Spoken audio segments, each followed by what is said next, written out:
नमस्कार, मैं अपने YouTube चैनल पर आपको स्वागत करता हूं। आज आप लोग के दो चार एक ही समीकरण में कुछ महत्वपूर्ण जानकारी लेकर आया है। अगर ये जानकारी आपको समझ में आ जाएगा तो बहुत सारा ऑब्जेक्टिव कंप्लीट हो जाएगा। इसमें शर्तें हैं, कुछ युग्म है, कोई विरोधी युग्म बोलते हैं, और हालों की संख्या। दो चार एक ही समीकरण, सीधा बात है कि चार आप जानते होंगे कि चार जो लिया जाता है आपको X Y Z P Q R जो भी होता है ये होता है। एक चार रेखी समीकरण अगर रहेगा ना तो एक चार रेखी समीकरण के जानते हैं उसमें एक ही वो रहेगा, या तो एक्स रहेगा तो वाई रहेगा तो जेड रहेगा, यानी 2x + 3 = 0। एक चार रेखी समीकरण हुआ और एक चार रेखी समीकरण की एक हल होता है। अगर यहां पर निकालिएगा 2x + 3 में 0 जो था 2x बराबर पाला जा हो जाएगा माइनस x बराबर निकालिएगा तो -3 2 गुना कर 2 भाग करेगा, आपका आंसर कितना जाएगा -3/2। एक चार एक ही समीकरण का एक हल होता है तो एक हल, इसमें कोई दिक्कत नहीं है। लेकिन अगर दो चार रहेगा तो आप लोग को समझ में आएगा नहीं सर दो चार वाला एक ही समीकरण में दो हल होगा, दो हल नहीं होता है। देखिए एक चार एक ही समीकरण कितने हल होते हैं तो बता दिए। एक चार रेखी समीकरण का हल जो होता है आपका एक होता है। लेकिन अगर दो चार के बात करेंगे, दो चार रेखी समीकरण का हल तो इसका दो नहीं बल्कि अनगिनत होता है, अनगिनत होता है। आप बोले कैसे अनगिनत होता है? देखिए आप एग्जांपल देते हैं दो चार में, आप दो चार रेखी समीकरण के अगर एग्जांपल देंगे तो दो चार लेना होगा आपको एक्स वाई जेड में कोई भी। मान के चलिए हम x + y = 7 ले लिए। x + y बराबर कितना हो गया 7। अब बोलिएगा कि किसी एक का मान निकालेंगे x बराबर तो 7 पाला जाएगा हो जाएगा माइनस। अब जब y का मान रखिएगा 0 रखिए, 1 रखिए, 2 रखिए, 3 रखिए, 4 रखिए, डॉट जितना रखिए, प्लस माइनस भी रख सकते हैं, प्लस माइनस में भी रख सकते हैं। जब आप y का मान रखिएगा ना तब आपका x बराबर आएगा। अभी कहने का मतलब है कि y बराबर 0 रखिए तो यहाँ y बराबर 0 रखिएगा तो x बराबर 7 - y है, 7 ही 0 कितना जाएगा x का मान 7 आ जाएगा। अगर 1 रखेंगे तो 7 में से 1 घटेगा, x का मान कितना जाएगा 6 आ जाएगा। 2 रखेंगे 7 में से 2 घटेगा कितना आ जाएगा 5 आ जाएगा। जब आप y का मान रखिएगा ना तब तो आपका x का मान आएगा। प्लस में रखिए माइनस में रखिए। इसीलिए दो चार एक ही समीकरण का हलों की संख्या क्या होता है अनगिनत होता है, क्योंकि इसमें दो चार है। दो चार कैसे देखिए वो एक क्या है वो y है, दो चार हुआ कि नहीं हुआ।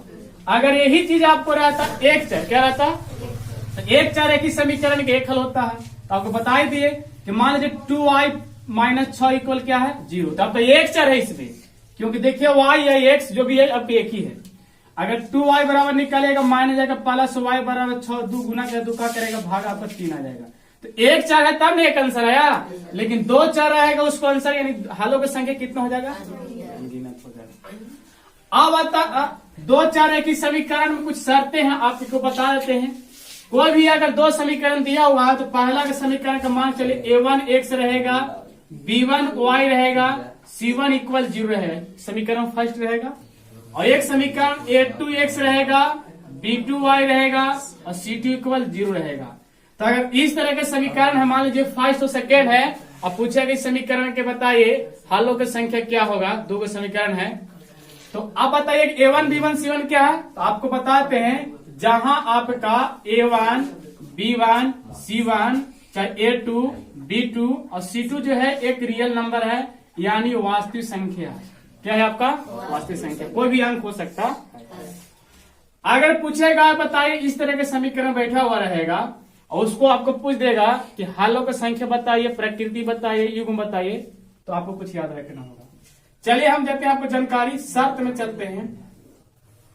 ये हम हालों की संख्या लिखते हैं, हालों की संख्या हो गया। इसके बाद हम आपको लिखते हैं युग्म में, क्या लिखते हैं युग्म। और एक बात और आपको जानकारी देते हैं, युग्म के साथ साथ रेखाएं। अगर इन लोगों के ग्राफ पर खींचा जाएगा तो रेखाएं क्या बनेगा आप जानकारी रखिएगा।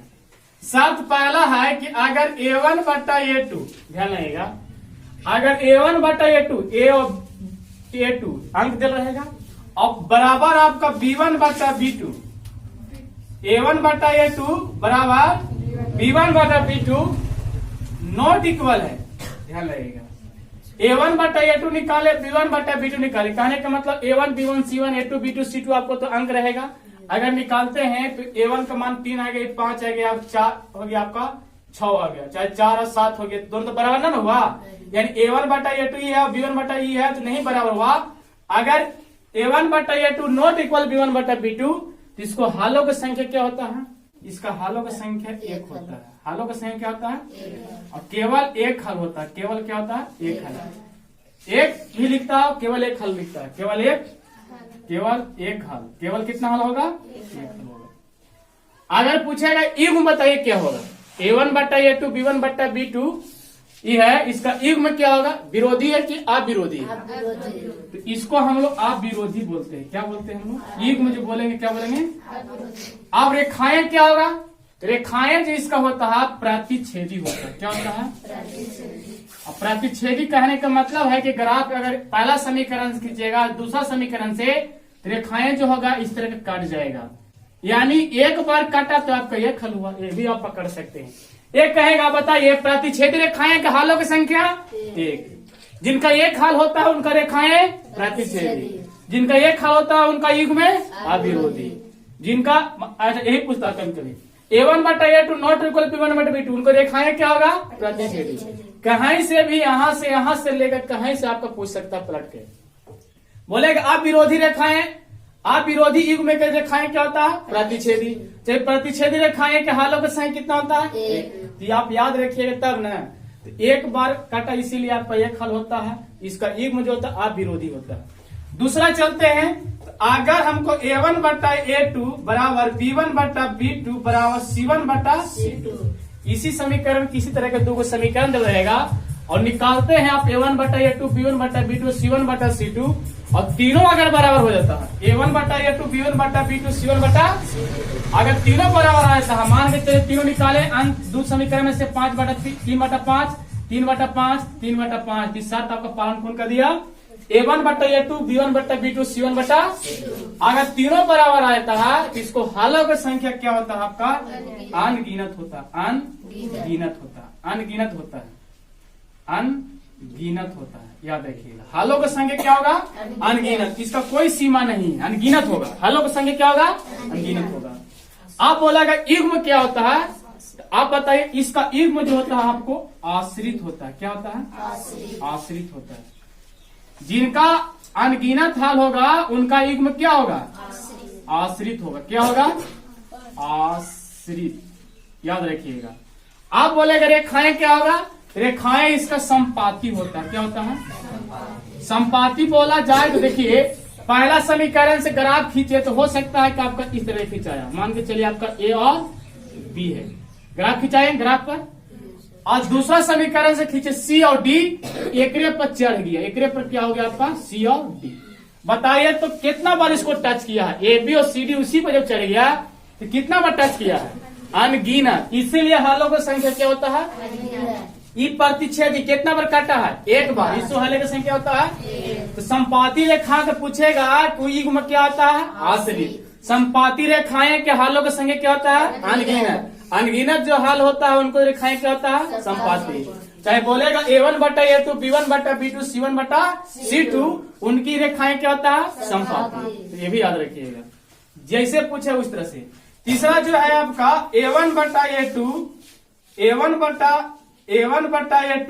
और B1 बटा B2 बराबर है, लेकिन लास्ट में आपका C1 बटा C2 बराबर नहीं है, नॉट इक्वल दे रहेगा। तो अब इसको शर्त पूछेगा तो क्या होगा? यानी कहने का मतलब है कि 2 को तो बराबर हो गया, 2 बटा 5 आया, 2 बटा 5 आया, लेकिन अगला जो आ गया 3 बटा 5 हो गया। यानी A1 बटा A2 है बराबर B1 बटा B2 है बराबर, लेकिन लास्ट वाला जो है C1 बटा C2 बराबर आपको नहीं हुआ। तब इसको शर्त हो गया तो इसका हालों की संख्या जो होता है कोई हल नहीं होता है।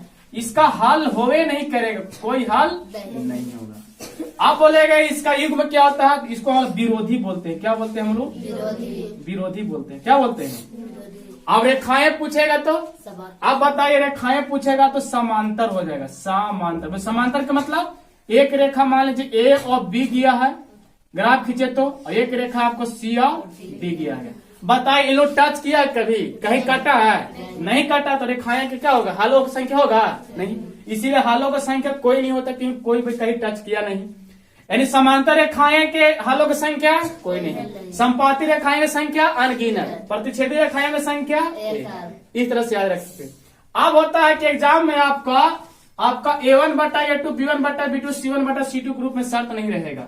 कहीं एग्जाम में आपका इसे पूछ सकता है, क्योंकि कहीं कहीं एग्जाम में देखिएगा तो A दे देगा इसको X, और यहाँ B लिखेगा A B Y और C लिखेगा इक्वल 0 रहेगा।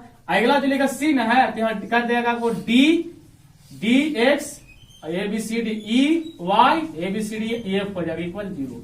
तो शर्त वहां जो बन जाएगा, आप याद रखिएगा, शर्त वहां कैसे बनेगा, आपको A बटा D बटेगा, अब B बटा क्या बनेगा E, और C बटा क्या बनेगा आपको A। तो इस तरह से शर्त वहां बनेगा।